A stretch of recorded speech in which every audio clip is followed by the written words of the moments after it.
Let's go ahead and jump into the first monitor. This is number 3 on 1080p, and it's one of the most popular videos I have on the channel right now, so I know you guys listening have probably seen this monitor come across your computer screen, and that's going to be this Samsung Odyssey G3. So the main reason this comes up as number 3 is the fact that it's extremely low cost. It has some valuable features like FreeSync Premium, and the orientation of the monitor can be adjusted. Plus, overall, the motion handling is pretty good when you're looking at only spending about $199. However, there are some cons. The menus are not the best. They're pretty locked down. There's not a lot of room for calibration. And because of that, you can't really calibrate your pixel response rate to the best of its ability, kind of taking that motion capability down a bit. But overall, the experience I had was good. I did a full suite of testing on this monitor, and it is probably my #1 budget pick for a 1080p monitor. Now, my next pick is a little bit of an older pick, but it does have some updated features, and that's going to be the LG GN50T. Throughout all of my testing suites, it was fantastic. It has G-Sync and FreeSync support. It just had great color accuracy. The calibration menus were pretty good for the price that it is. And the overall image retention for a 32-inch 1080p monitor was actually fantastic, which tells me the lighting panel is also pretty good on this particular monitor. Now, there are some downsides, and it's the fact that it does have minimal I/O on the back. So if you're looking to plug in some extra items, you may not be able to on this one.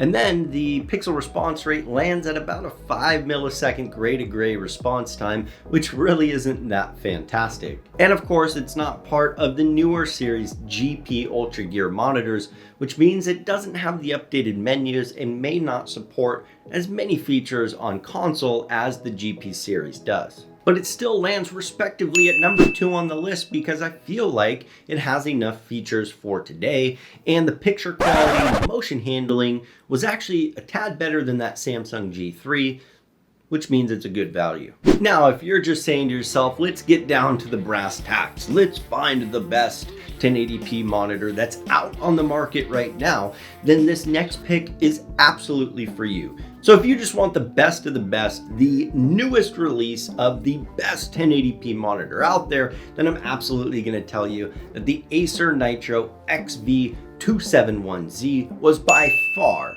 the best 1080p monitor that I've reviewed on the channel. It packs a punch. I mean, with up to 280 hertz refresh rate and a lightning fast 1 millisecond response rate, I can confirm that all of those things do combine together to give you a fantastic motion experience. And with their IPS panel being extremely color accurate, it gives you that extra level of pop in game that the previous 2 1080p monitors just don't give. Add on top of that things like the low input lag and fantastic menu calibration capabilities, just rounds it out to make that perfect 1080p monitor, which is why it's number 1. But it doesn't come without some downsides here. First is going to be the obvious. Now, most GPUs probably aren't going to hit 1080p on all the games that you're playing, so you do have to consider that. The other is the contrast and the black level performance weren't extremely good on this. They were better than most, but probably not the best that you'll find on 1080p monitors all around. And technically this monitor is supposed to hit 0.5 millisecond response rate. The problem is that that extreme setting, in order to unlock that, doesn't really work too well. I saw some artifacting in testing. But despite all of that, I felt the upsides way outweighed the downsides on this, making it still my #1 selection for you guys at 1080p. For each one of those monitors, I have a standalone, full-on 20-minute plus benchmarking video for each one. So if you want to watch that full in-depth review, go to the homepage, check it out. There's probably a playlist that has them all, or you can find the individual video. Plus, I'll put a link down below for all of the monitors that I referenced to you guys. And if you haven't yet, once again, hit subscribe on the channel and like this video if you made it this far. Okay, so I'm gonna put a playlist as we wrap up here in the corner. It's gonna be a playlist about all the monitors I've reviewed. So if you just wanna watch one after another, you can click that playlist. But without further ado, you guys, I'll catch you in the next video.